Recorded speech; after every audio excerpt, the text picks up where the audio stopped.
Assalamualaikum warahmatullahi wabarakatuh. Para pendengar dan peminat kaset yang tengah diputar ini,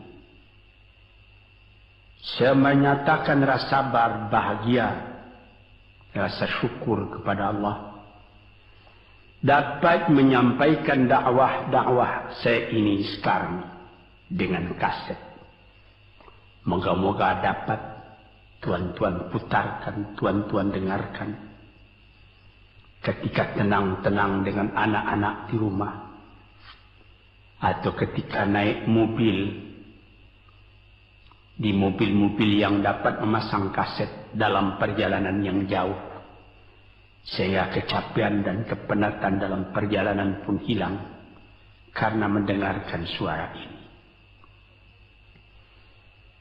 Yang akan jadi cerita saya pada hari ini adalah apa yang pernah kejadian di zaman Nabi kita Muhammad sallallahu alaihi wasallam. Di dalam riwayat ada diceritakan bahwa pada suatu hari, kira-kira pukul 9 pagi sepenggalah matahari naik, Rasulullah sallallahu alaihi wasallam berjalan dari rumahnya, dari biliknya, menuju ke dalam masjid beliau yang mulia di Madinah. Ketika itu biasanya ada juga orang yang sembahyang di masjid, sembahyang sunat duha. Tapi umumnya masyarakat sudah keluar dari rumahnya pagi-pagi, bekerja menurut bidang masing-masing. Yang pergi bertani, yang pergi berniaga, yang pergi mengembalakan unta atau kambingnya. Tinggallah beberapa orang saja. Beliau lihat di sudut masjid ada satu orang pemuda sedang duduk tafakur termenung. Mukanya kelihatan muram saja, menunjukkan kesedihan yang terpendam di dalam hatinya. Rasulullah mendekat kepada pemuda yang tafakur itu. Setelah dilihatnya Rasulullah datang, dia pun menengadahkan muka.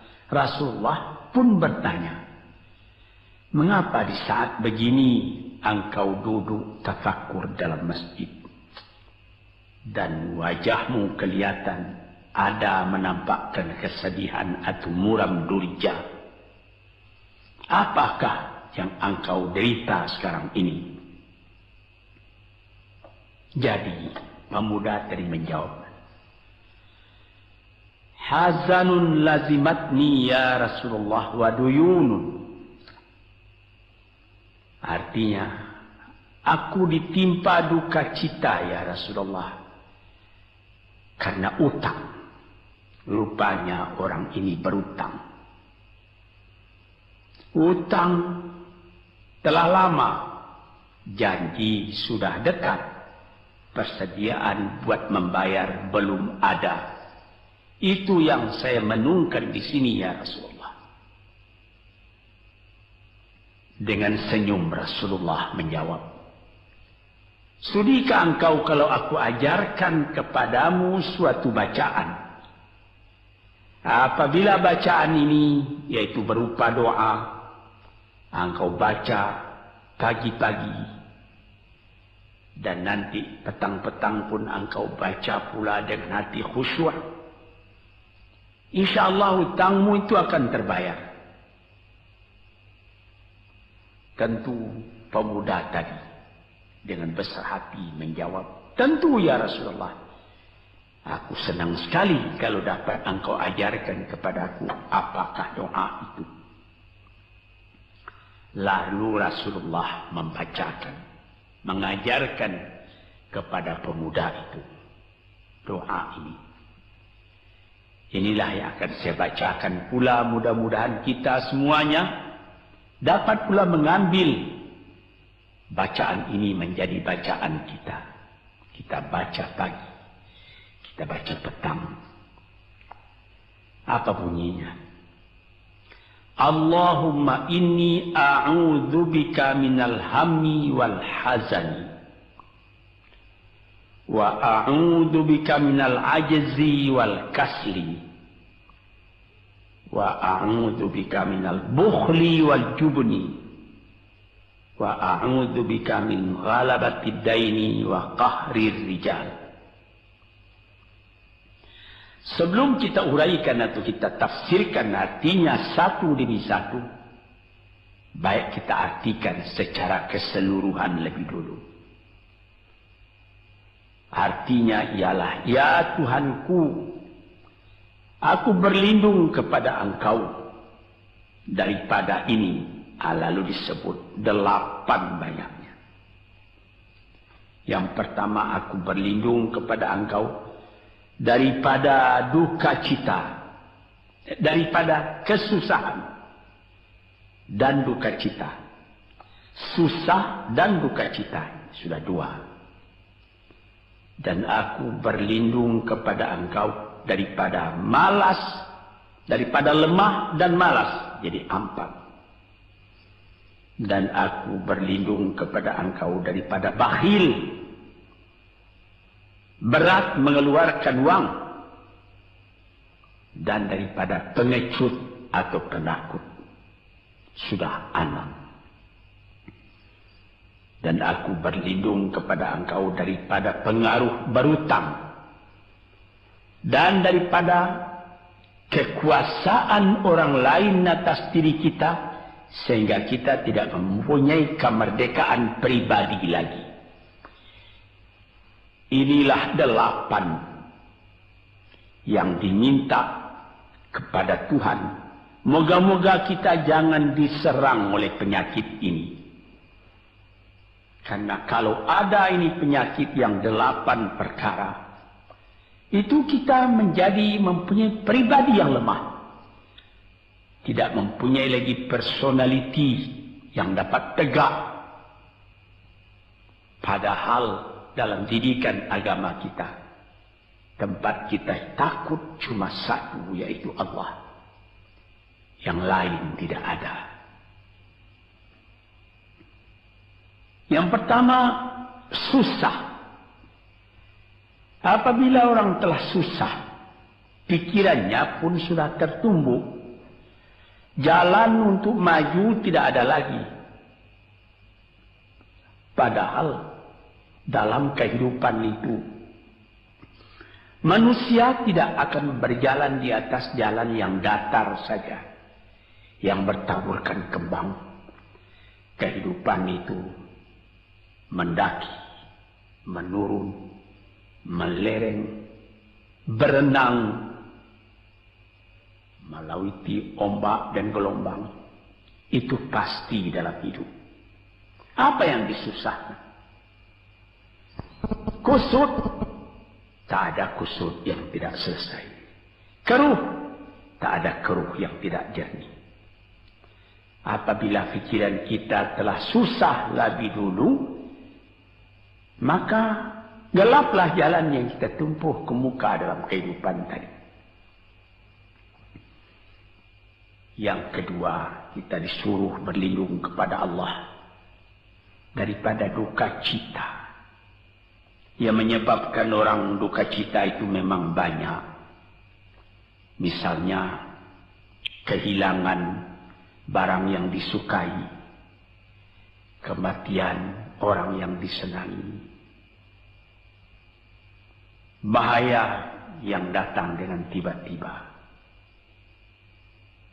orang yang ditunggu sudah lama tidak datang, barang yang dicari tak bertemu, dan lain-lain sebagainya. Lalu tumbuh hazan, duka cita.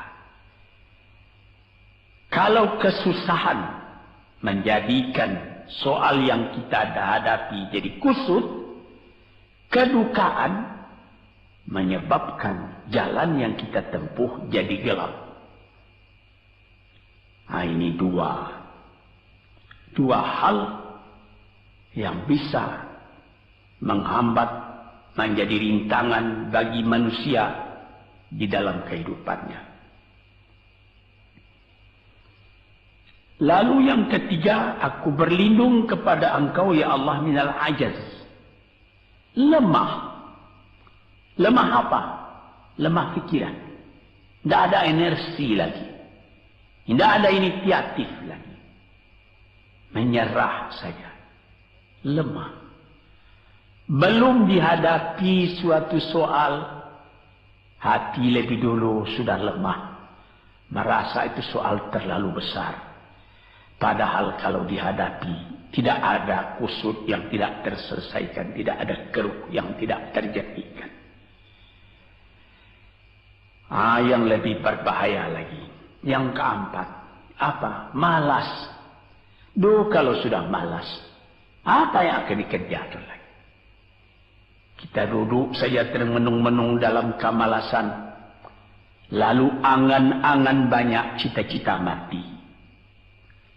Angan-angan hendak terbang, padahal sayap tidak ada. Angan-angan hendak mempunyai ini, hendak mempunyai itu, hendak mempunyai Mercedes-Benz, hendak mempunyai rumah besar. Tapi ikhtiar tidak ada.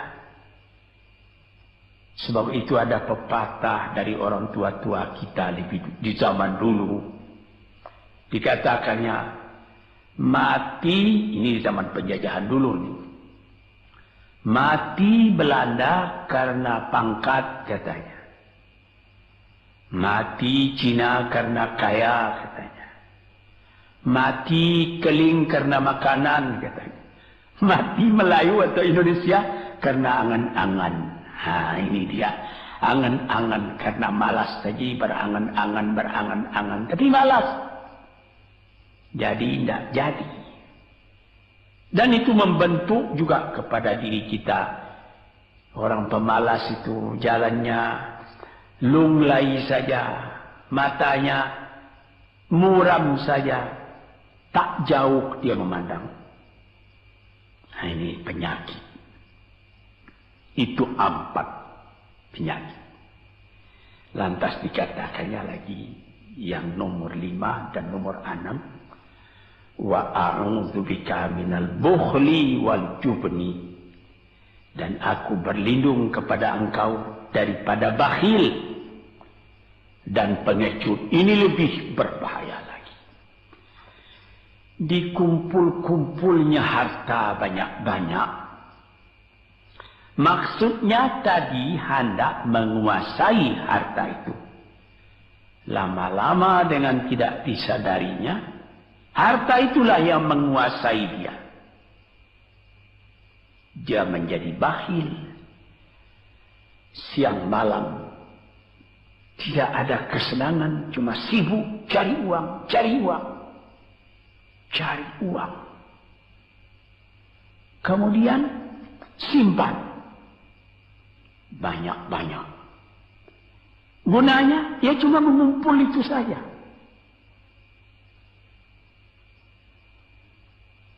Akhirnya berapa banyaknya orang yang mengumpul harta banyak-banyak, faidahnya tidak didapatnya. Saya ingat cerita dahulu 40 tahun yang lalu ketika saya masih tinggal di kota Medan. Ada satu orang kaya mengumpul harta. Terkenal dia kaya di Medan. Beberapa buah rumah, puluhan rumah yang dipersewakannya. Dan ada lagi harta-harta yang lain. Dia berjalan di jalan raya kota Medan itu dengan jalan kaki pakai payung satu. Padahal orang sudah mulai membeli mobil. Entah Cadillac lah, entah Chevrolet lah. Model-model yang terkenal sebelum perang. Anaknya mengambil faidah dari kekayaan ayahnya. Dia beli mobil dengan uang ayahnya. Lalu orang bertanya, Tuan, anak Tuan sudah naik mobil, Tuan masih jalan kaki. Apa jawab si bakhil tadi? Saya anak orang miskin. Anak saya anak orang kaya, katanya. Nah, inilah orang yang bukan lagi mencari harta buat menguasai harta itu, tetapi dia mencari harta buat dikuasai oleh harta itu. Yang nomor 6 lebih jahat lagi. Apa? Jubun, pengecut. Pengecut ini menjadikan separuh dari kehidupan manusia menjadi gagal. Ada pepatah orang, kalau engkau berniaga atau berusaha, meskipun modalmu tadinya tidak ada, asal engkau berani, itulah modal utama dalam hidup.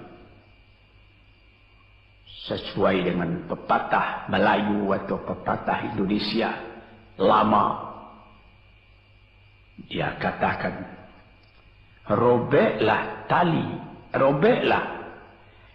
putuslah tali layang-layang, robek kertas tentang bingkai. Hidup jangan mengepalang, tidak kaya berani pakai. Hidup jangan mengepalang, tanggung-tanggung jangan. Tidak kaya, berani pakai. Keberanian itu adalah modal. Sebab itu, kalau orang rugi berniaga, itu belum rugi. Yang penting berani. Karena ada perniagaan itu tidak saja beruntung, rugi juga kadang-kadang. Tapi, kalau keberanian yang hilang, separuh daripada kekayaan tadi sudah habis. Walaupun masih banyak ada, tapi keberanian tidak ada, separuh sudah habis. Akhirnya, walaupun kekayaan besar, tapi kepercayaan hilang, itu namanya habis, tidak ada lagi. Walaupun berjuta yang tinggal dalam tangan, tapi orang tidak percaya. Apa lagi artinya? Sebab itu yang pertama sekali modal itu keberanian menghadapi hidup. Ini 6. Yang ke-7 dan 8, wa a'udzu bika min ghalabati daini wa qahri rijal, dan aku berlindung kepada Engkau ya Ilahi daripada pengaruh utang. Hutang itu, itulah anak muda yang duduk di sudut masjid tadi, dipengaruhi oleh utang. Sampai Rasulullah sendiri pun mengatakan, iyyakum wad-daina. Jagalah supaya kalau sedapat-dapatnya jangan sampai berutang.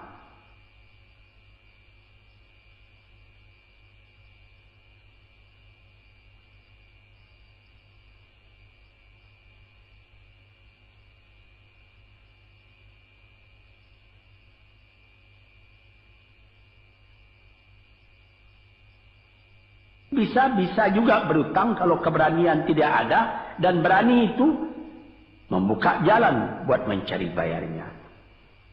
Tetapi kalau pengecut berutang lagi, itu payah buat membayar.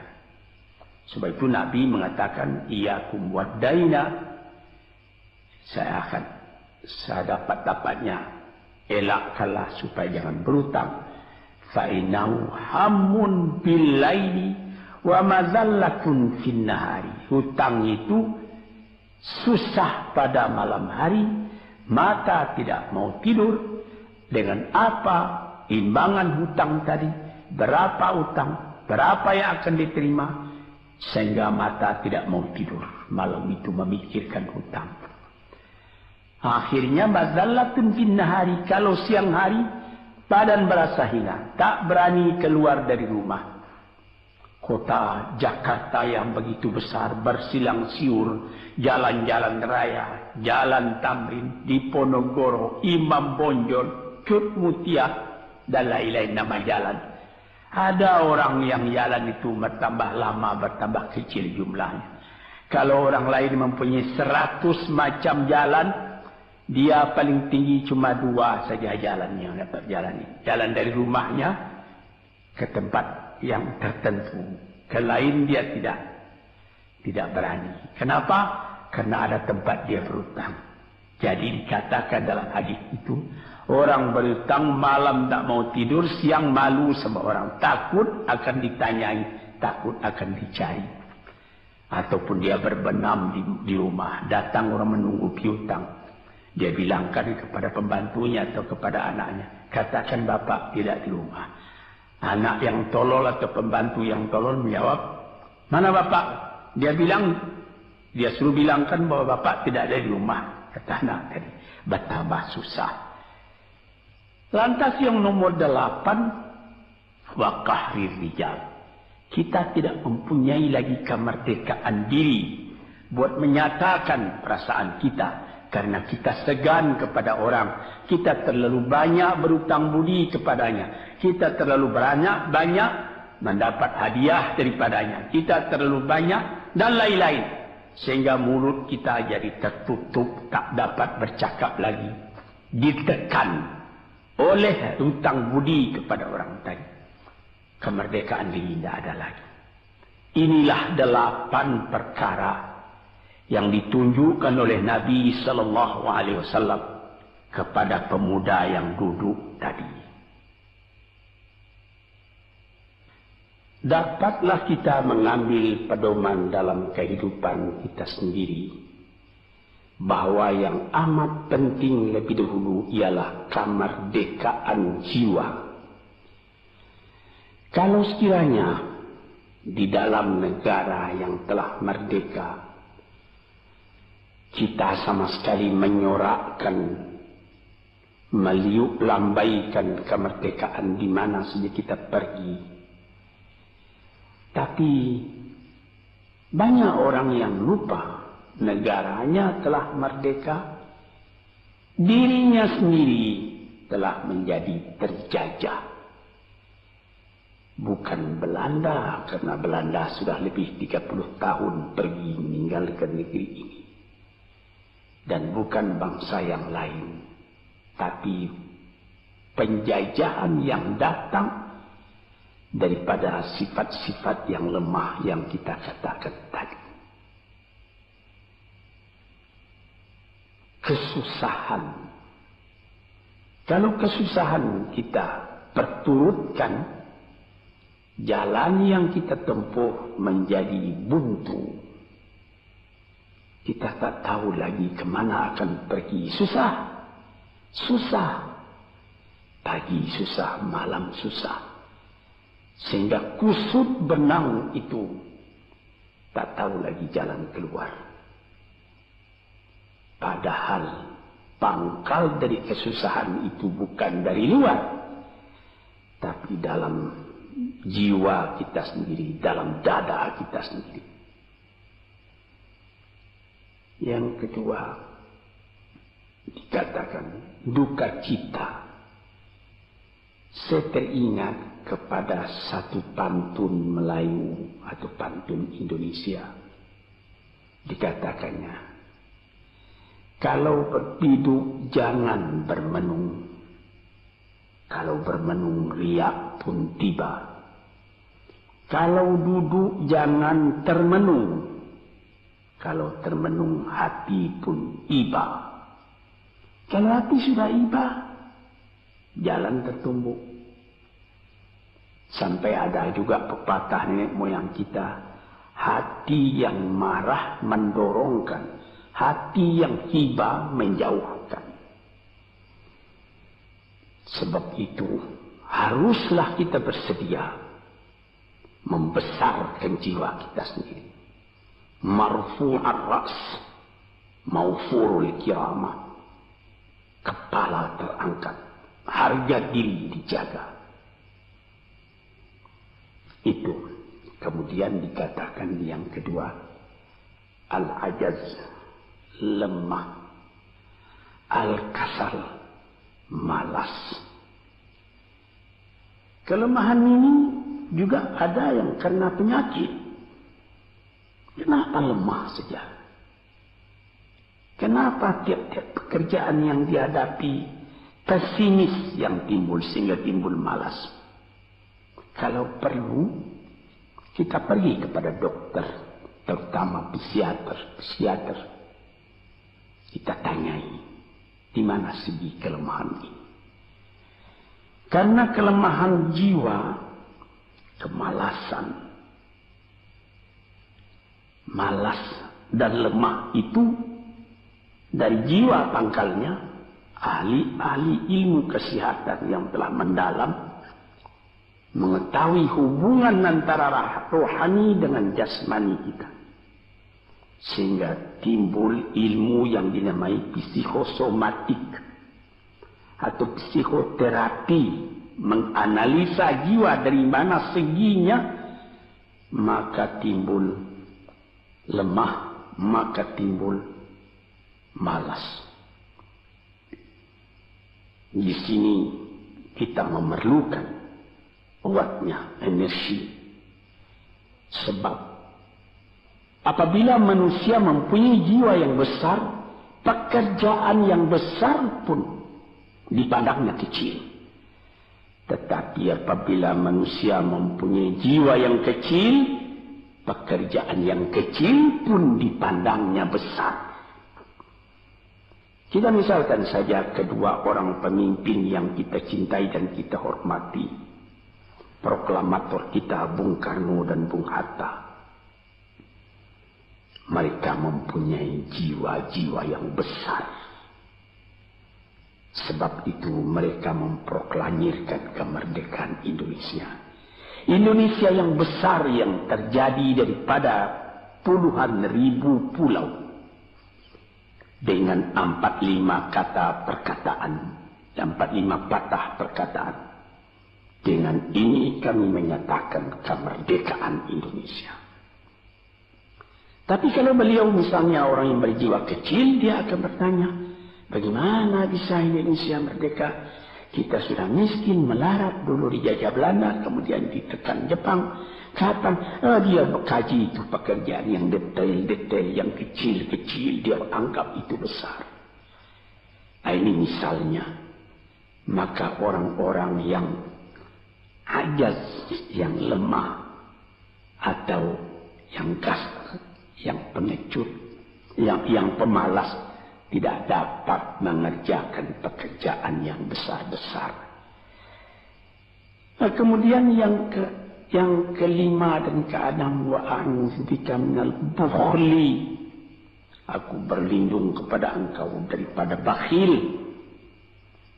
Menerima mau banyak-banyak, mengeluarkan paling sedikit. Dia anggap, sebagaimana saya katakan tadi, tadinya dia menguasai harta.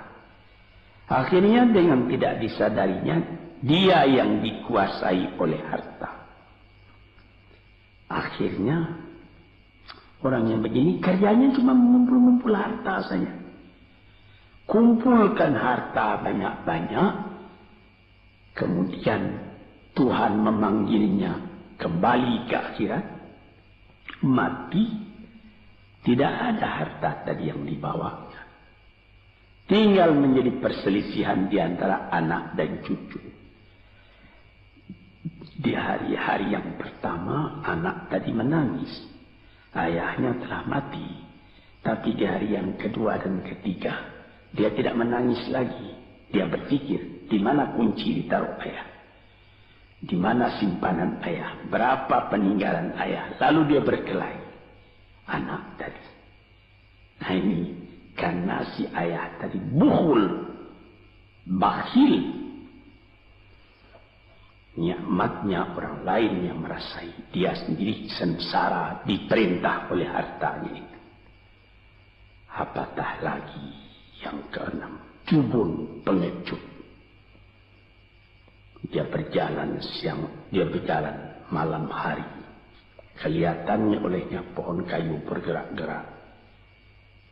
Disangkanya itu hantu. Dia lari terus. Bertambah lari, bertambah takut. Akhirnya dia pingsan karena sudah lari itu. Dia tidak ada apa-apa oleh orang yang berani. Ini orang yang gagal di dalam perjalanan hidupnya. karena penakutnya, karena pengejutnya itu. Padahal di dalam keterangan agama sendiri, orang-orang yang beriman kepada Allah dikatakan la tahinu wa la tahzanu wa antumul a'launa in kuntum mu'minin. Jangan engkau merasa lemah, jangan engkau merasa duka cita, jangan engkau merasa pengecut. Engkau tinggi kalau engkau beriman kepada Allah Subhanahu wa Ta'ala. Dengan iman kepada Allah Ta'ala itu kita melihat alam dalam keindahannya, dalam kekecilannya. Yang besar cuma Allah. Kita tidak takut karena tidak ada satu bahaya yang akan menimpa kepada diri kita kalau tidak Tuhan yang menentukan. Ini pokok tuan-tuan, para pendengar kaset yang saya muliakan. Kemudian di nomor 7 dikatakan kita berlindung kepada Allah daripada pengaruh hutang. Alangkah kecilnya jiwa orang apabila dia telah berutang kepada orang lain. Dibikin janji tanggal sekian akan dibayar, tanggalnya sudah dekat, persediaan belum ada, lalu timbul kecil jiwa sekali lagi. Apatah lagi qahri rijal yang nomor 8. Yang ke-8 sebagaimana telah kita uraikan tadi ialah qahri rijal, pengaruh orang lain kepada diri kita sendiri. Sehingga kita tidak berani lagi menyebut kebenaran. Tidak berani lagi mengatakan yang hak. Lidah telah tertutup. Mulut telah penuh dengan air sehingga tidak dapat dibuka lagi. Segan. Kita sudah terlalu banyak berutang budi kepada orang. Walaupun sudah jelas perbuatan orang itu salah misalnya, kita tidak berani lagi menegur. Dengan demikian timbullah di dalam masyarakat apa yang disebut dalam bahasa Arab munafik, yaitu lain di mulut, lain di hati. Hati mengatakan perbuatan orang ini salah, tapi mulut mengatakan, bagaimana pikiran saya? Bagaimana pendapat Tuhan sekarang tentang perbuatan saya ini? Baik Bapak, ini bagus Bapak, itu sudah betul Bapak. Padahal tidak. Ini kecelakaan yang nomor 8. Kita minta kepada Allah supaya kita dilepaskan dari pengaruh-pengaruh orang, pengaruh manusia. Sehingga kita tidak berani lagi menyebut apa yang benar itu. Padahal di dalam hadis dikatakan qulil haqq walau kana murran. Katakan yang benar itu walaupun pahit sekalipun. Ini murah menyebutnya, tetapi kalau jiwa sudah tertekan tidak berani menyebutnya lagi. Para pengikut kaset yang tercinta, itulah 8 perkara diperingatkan, dituliskan, diajarkan, disuruh hafal oleh Nabi kepada pemuda yang beliau dapati dan menunggu seorang diri tadi. Dengan patuh dia turuti kehendak Nabi, dia baca itu tiap pagi, dia baca itu tiap sore, dia pahamkan apa isinya. Lalu timbul energi baru dalam dirinya, semangat yang baru. Langit pun kelihatan cerah, bintang pun kelihatan berkelap-kelip, matahari pun kelihatan bercahaya, dan dia sudah melihat kehidupan ini dengan mata yang terang. Kemudian dia bertemu dengan Nabi, ya Rasulullah, saya mengucapkan terima kasih. Penyakit-penyakit tak ada pada diri saya lagi, utang saya sudah terbayar, dan saya akan memulai hidup yang baru. Inilah jawab dari pemuda tadi. Dan inilah jadi pedoman pula bagi kita kaum muslimin. Kalau kita terjadi pada diri kita beberapa hal, salah satu dari yang 8 perkara itu. Baca doa ini pagi, baca doa ini petang, lalu berusaha. Jangan cuma berdoa, berusaha, berdoa dan berusaha. Allah akan membukakan kepada kita pintu rahmatnya, memberikan nikmatnya yang berlipat ganda, sehingga segala sesuatu yang di kiri kanan kita menjadi kekayaan, menjadi inspirasi buat maju ke depan di dalam kehidupan ini. Bapak-bapak, saudara-saudara pendengar kaset yang saya muliakan, moga-moga pengaruh dari hadis ini, daripada doa ini masuk ke dalam diri saudara, dan saudara menjadi orang muslim dan merdeka yang sejati. Sekianlah pandangan saya, moga-moga ada manfaatnya bagi para pendengar dan peminat kaset yang tercinta. Assalamualaikum warahmatullahi wabarakatuh.